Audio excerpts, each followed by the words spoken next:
Hello and welcome to First Impressions with Rick and Dan. First Impressions with Rick and Sick Dan. Please ignore my nasally voice. I got AIDS from a movie we watched called The Marvels.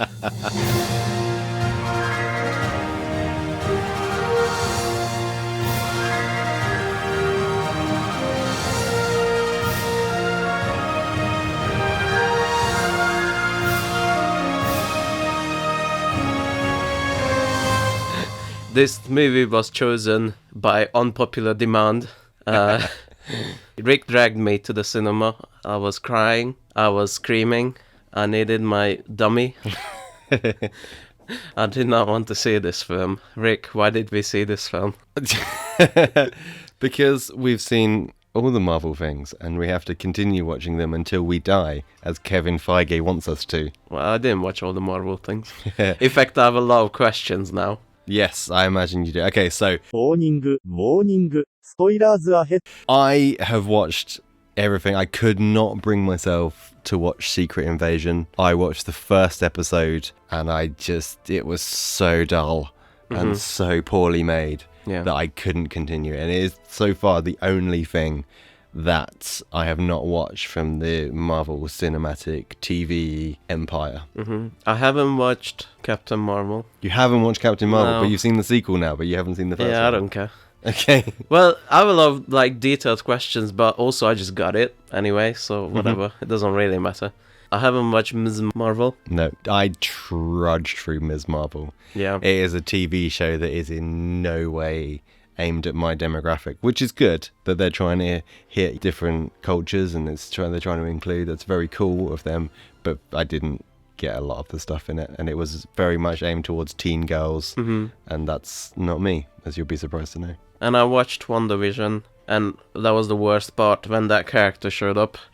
And she got powers. She's for some reason. completely shoehorned in for no good reason. Yeah. So, yeah, great. All these three great characters we all know and love. Brie Larson, everyone loves her on the internet. I want to say, though, pretty good. I think she found kind of the role. Okay. In the first movie, the clips I've seen, and in Endgame, she kind of comes off as smug. Everybody says she seems smug, and I just do not understand. This one was pretty good. I felt like she kind of found the character, although there was some really clunky lines. It was really hard for her to get out. Okay, let's just go back a second. Let's go back Okay. Because you think that she's found the character compared to all the other films you haven't seen her in. I've probably seen Captain Marvel in clips, floating around on the internet. But in Endgame, she's in Endgame. She ruined Endgame. 30 seconds. What do you mean she ruined Endgame? Because at the end, Thanos, a big ship comes down, and I was like, oh, what are they gonna do now? And she just comes and destroys it. She's too powerful. She still gets her ass handed to her by Thanos. I guess so. Let's actually make an episode of it. Let's talk about it, break it Do we down. have to? Break it down a little bit. Okay. But my first question to you is, you haven't seen these things. How important would you say it is to have seen everything else before seeing this film? Not at all. Not at all. This is the most formulaic Marvel movie that's ever been formulated. And that's my one sentence review. In terms of, if you've seen a Marvel movie, then you've seen this. This is like the Quick Notes version of every Marvel movie. Okay. There's a bad guy, she wants revenge, there's a MacGuffin, and jokes. Forced in jokes. You got it. Do you need to know that Marvel shoots laser because of this and that? No, you don't need to know. She just does. And it's fine. It doesn't really matter. Does it really matter that Kamala's little bracelet has another pair? No, it doesn't really matter. It's just a MacGuffin. Nothing matters. At the end, we realize nothing matters because they give one person all the powers and it's all vague anyway what they can do, and it's just all blends together in this puddle of meaninglessness. But would you have that same attitude if you just watched literally just Endgame? You would have that kind of there's a bad guy, okay, there's a MacGuffin, they're trying to find the stones in time, and it gets to the end and no one really cares. If you hadn't watched everything before it, you wouldn't have that kind of, oh my god, it's everyone, and when Captain America picked up the hammer, and it's like, whoa. If you'd gone into that final film with none of that before it, that's how you would feel. Because I've seen Ms. Marvel. Mm-hmm. I know what the band means to her. Yeah. And I know where she got it from. I know the cultural and spiritual and personal significance to the whole thing. Mm-hmm. Yes, that stuff could have brought another set of meaning to the items, but they didn't feel important, really. They were just a means to an end in this film. Okay. Yeah, but isn't that true of all of it? Like, isn't that true of the Infinity Stones are a means to an end? Captain America being in a pod and becoming Captain America is a means to an end. Iron Man building his suit is a means to an end. Yeah, but those movies are fun. And this one was just like a sludge. This was fun. I was surprisingly almost kind of maybe like the first 1/3. The amount of things you put in front of that. It needs a lot of qualifiers. It was generic as fuck, but surprisingly well done, well made. And then it became like the Cliff Notes version of an Avengers movie. We gotta find a MacGuffin as bad guy. We gotta introduce contrived drama between the characters that could have been resolved by anyone talking to anyone at any point. But that's not the story that's gone before it.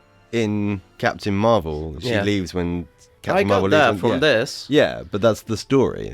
You've picked up where the story left off from the last film, and you've picked up from where the story left off in WandaVision. But what I mean is,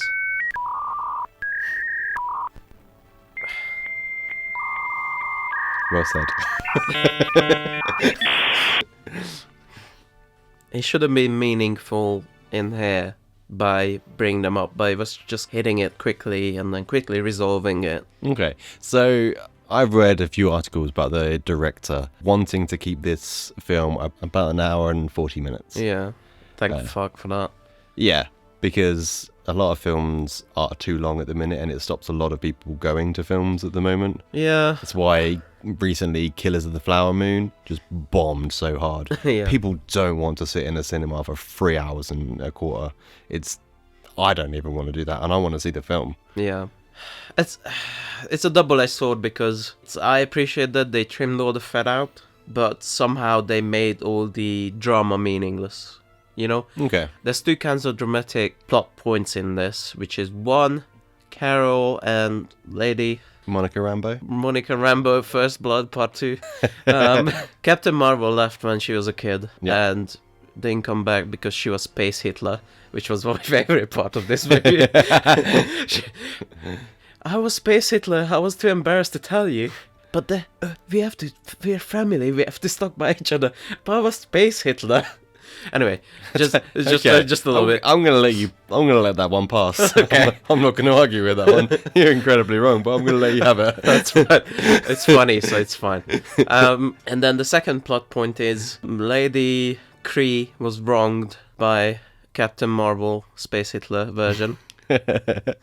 And both of these plot points could be resolved if they would just talk to each other, like just a little bit. The main bad guy and the main protagonist, if they just sat down and had a chat. Yes. Can we call her... This is what I was doing while watching a film.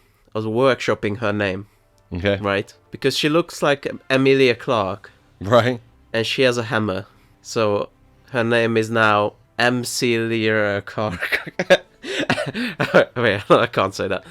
It's a shame the film wasn't longer, actually, because you'd have had longer to workshop that name. I wanted to bring up MC Hammer. Okay. And Emilia Clarke. Emilia Clarke. Go on, defend Space Hitler.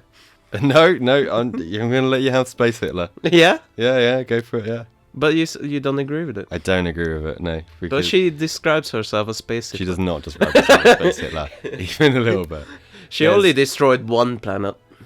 She didn't destroy one planet. She destroyed the AI that kept the planet alive. She destroyed the AI that was bent on taking over the galaxy. Okay. So they were, instead of taking over the galaxy, they all had a civil war and they did it to themselves. What you're saying is she's Space Stalin because she stopped actual Space Hitler from... And then the country imploded. Yeah, exactly. Yeah. Space Stalin. I'm glad we found the common ground. This is might be that I don't see some of this yet, but why is some of the Kree blue? Why is some of the Kree human? Because the Kree Empire takes over planets, I assume. Okay. Because if you'd seen the first one, Carol Danvers is a Kree warrior. Okay, I got that. That's when she's Space Hitler. Because that's when she's invading other planets to take them over. Space for the Stalin, Kree. we already established. Yeah, but she was Space Stalin, then she joined so that she could be... No, she was Space Hitler. Well, she was Space Nazi, and then she's Oh, you're Space confusing Stalin. the metaphor a lot. We established that the Kree AI was Space Hitler, and then But she was working for the Space Hitler. Oh well, So that's also true for Hitler and Stalin, because they did have a little short time when they were like, let's work together. Mm-hmm. So it's perfect actually. At first I thought Ms. Marvel's powers come from her bracelet. Mm-hmm. So what does the bracelet actually do on her? I was wondering that. I have a vague recollection of Ms. Marvel where, because the bracelet gave her her powers, but she keeps them even though it's off her for a short time, I think. Yeah, and her powers work without it. Yeah, that surprised me as well. Yeah. By the way, if you're listening to this section, just go and watch the things, and then you can skip. Or if you have already watched all of these things, you can skip this section entirely. Just watch 10 hours of Marvel quickly, and then come back. Or if you have already, then write your answers in. Well, in the comics, she's an Inhuman. Yes. She had the Sterigin mist or whatever it's called. So, I don't know. I'm just confused, I guess. That's not in the MCU at the moment. Yeah, so. because there's at some point where it's like Nick Fury says, leave the bracelets before meeting the bad guy because that's all she wants. Yeah. And she's like, nah. Mm-hmm. I'm like, why not? Her powers work without. I think she needs to recharge or something. I don't know. Okay. Okay, so I actually quite enjoyed this film. Yeah? Yeah. I think it's a huge improvement on Quantumania. Ant-Man and the... I disagree. And the Ant-Man and the No One Cares Quantumania. I didn't hate or love Quantumania. I thought it was just almost like an episode of a TV show, like a mid-season episode of a TV show. But I didn't hate it, and at least I think what goes for it is all the creativity with the creatures and that kind of stuff. The world. You mean the half CGI'd creatures that the old people in the show can't interact with properly? Yeah. Well, I'm not defending it. I'm just saying that gives it some sort of creativity. Guardians of the Galaxy was okay. Oh, okay. It was good. I don't even count that as MCU almost. That's like on a different level. Those are real movies. I thought it was fun. It was punchy. It was over quite quickly. Yeah, I like that part too. I don't know, it's just so like, aren't you tired of this formula? It's the same thing that happens every movie. The same fucking thing. I think the dynamic between the three made it different enough that I enjoyed it. Okay.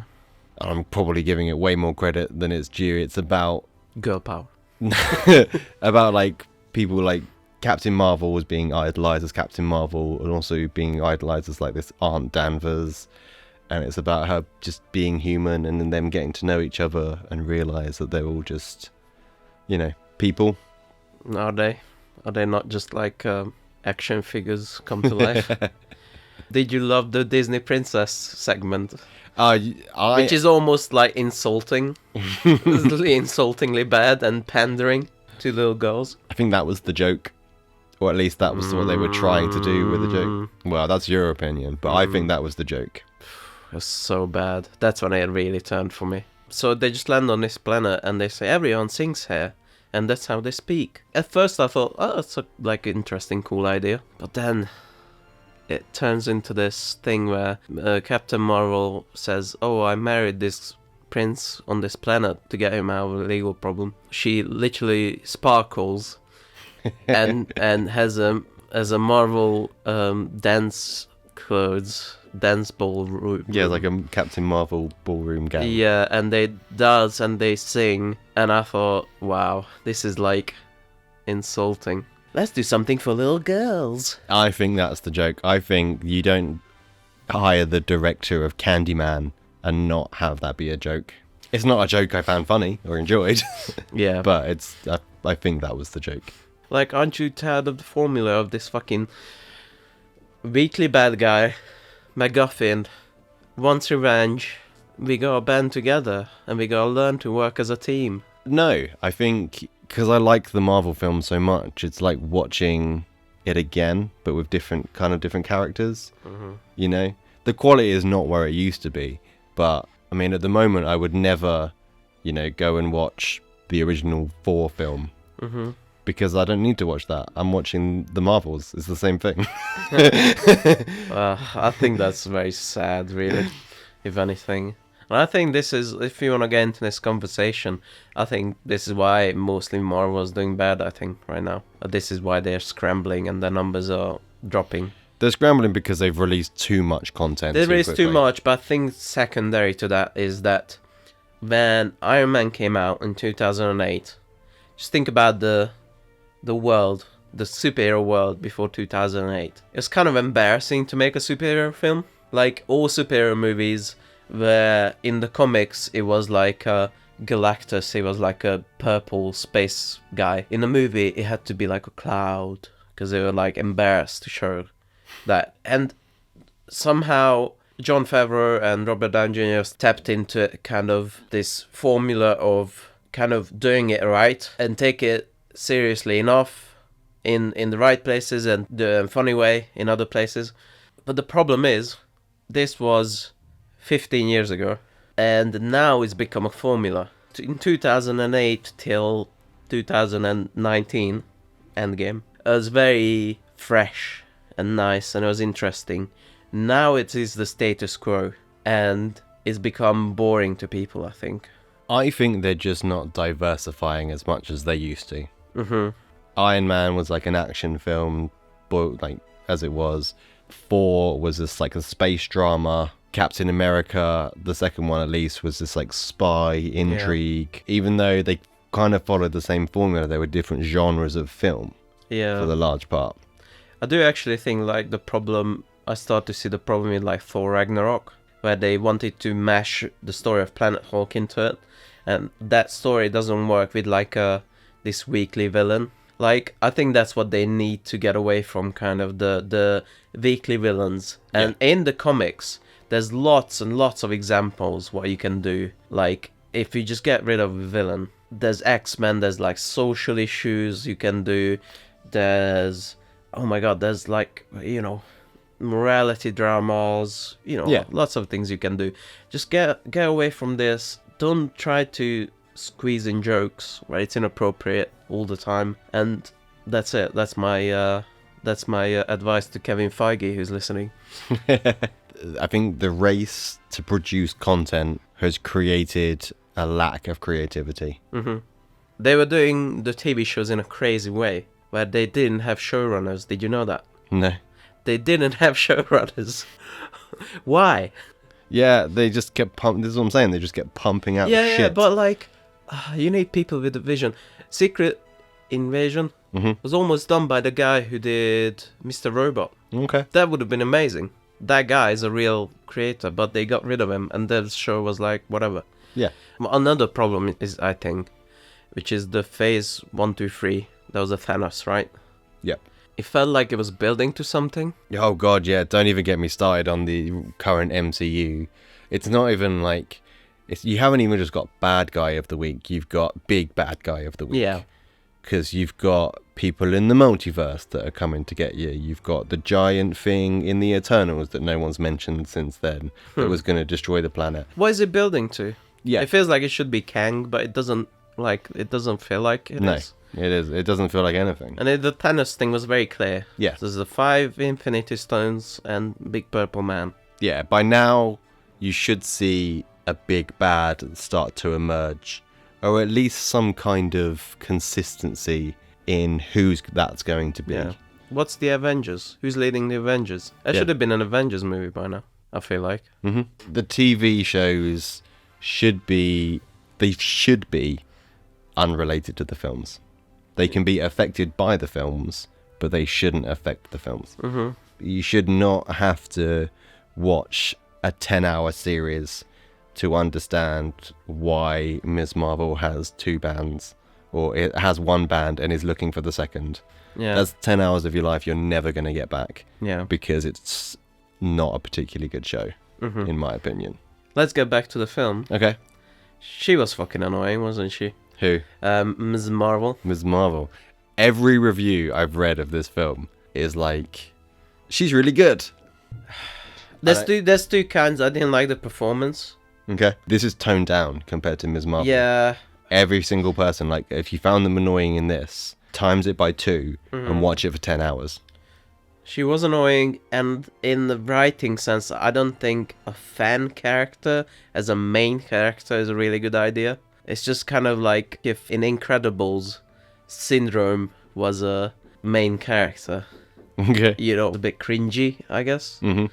Monica Rambeau First Blood Part 2.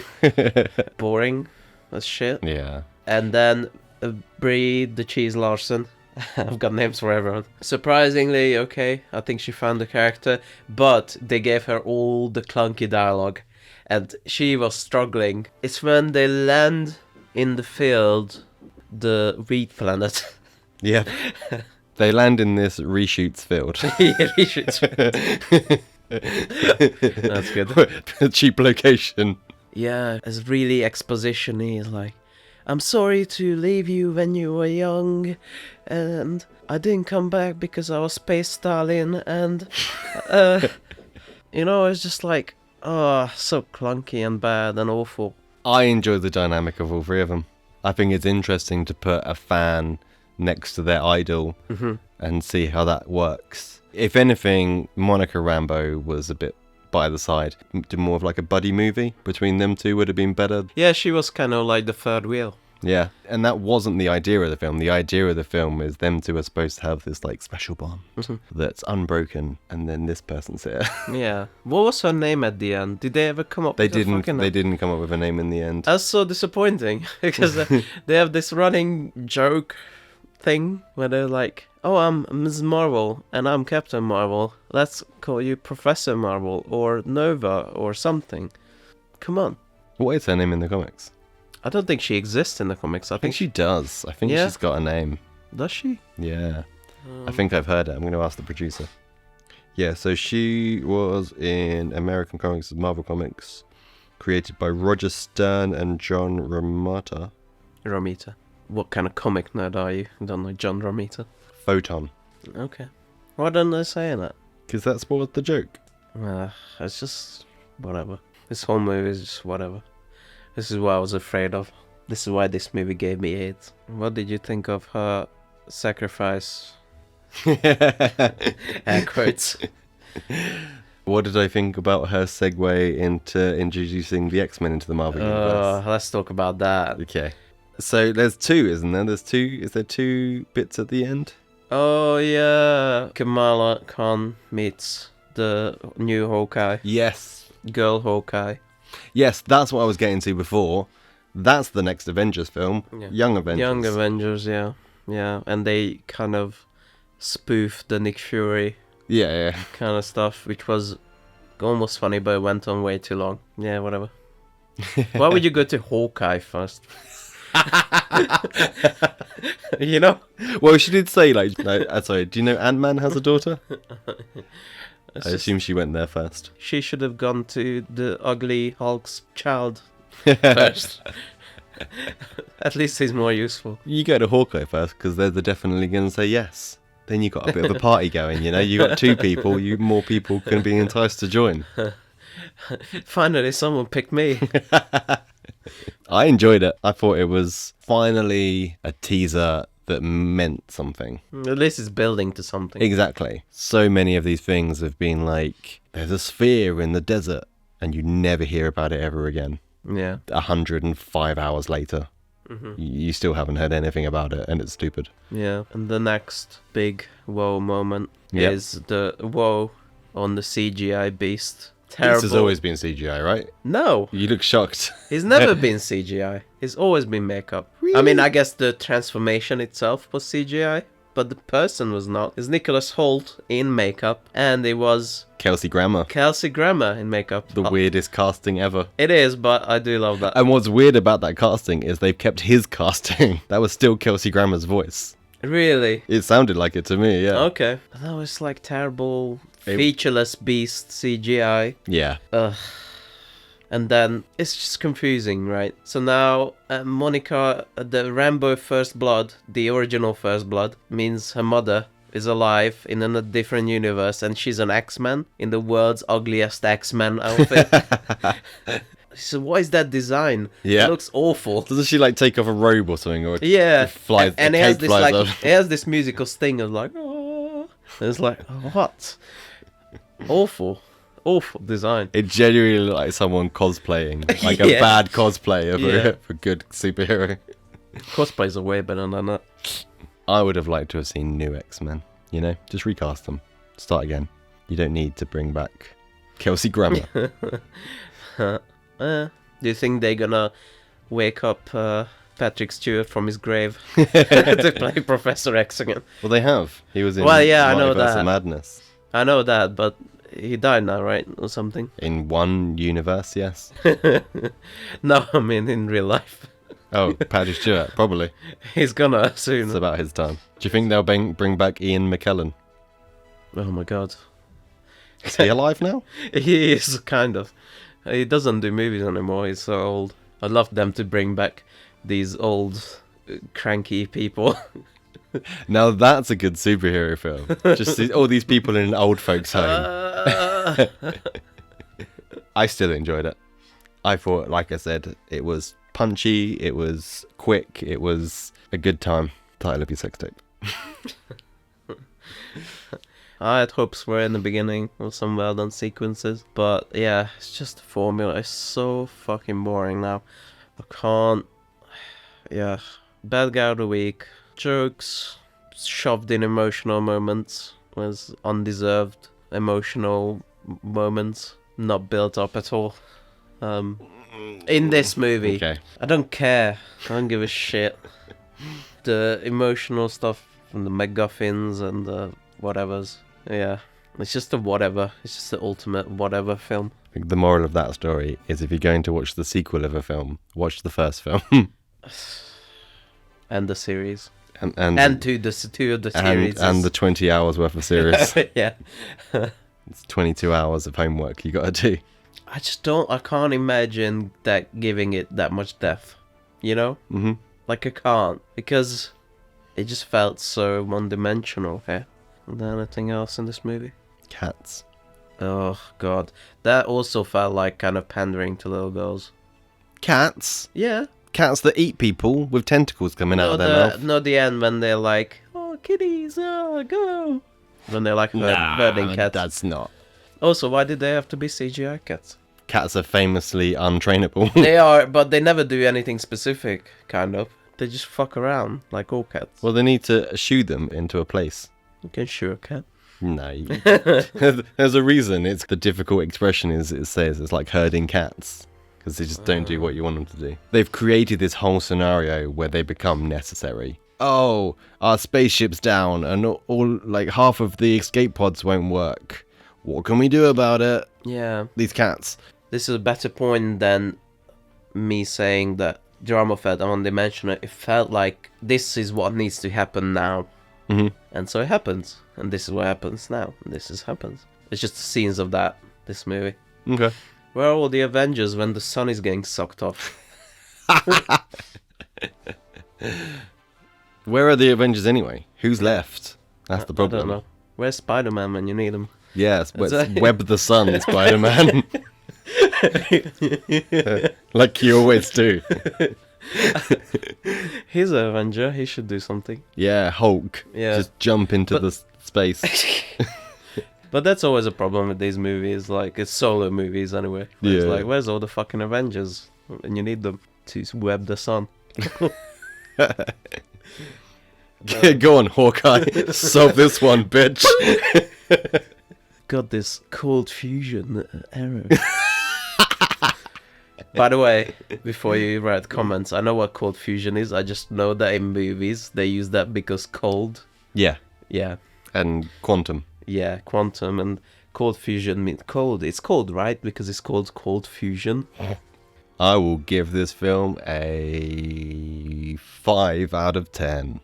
4. Okay, that's a surprisingly high number, seeing as you've used the word hate in this episode quite a few times. 3. You convinced me. It's just, It's more what I was expecting. if this came out in 2008, this would be an amazing movie. Yeah? Yeah. Okay. But it's just, come on, let's do something different now. Yeah. It's time to do different. I think the year off, you know, take 2024, release Deadpool, because everyone's going to go see Deadpool no matter what turd it is, and then come back in 2025 with some new ideas, some fresh approaches. Stop pissing off directors by over complicating things or over shoving things down their throat. Yeah. Let them do their thing. Hire showrunners. Hire people with the vision. They raise the son, and then at age 14, they just let them go in the world without anything, without no one to help, no support. It's stupid. No, that's how we were raised. That's true. Don't support space, darling. Can you play us off while I lie down? Links and stuff. Cool. Thank you for listening to Dan dying slowly in the corner. That was genuine. I didn't fake that. It does sound like I faked it, but I didn't. Don't forget to share, like, and subscribe to all of our various socials. We are on Patreon, and for only £1 or $1 a month, you can get an extra bonus episode every month. And don't forget to do some stuff on Instagram, because that's what we want people to do. It's hammer time. Bye. Bye. patreon.com/IHateYourMovie リンク in the description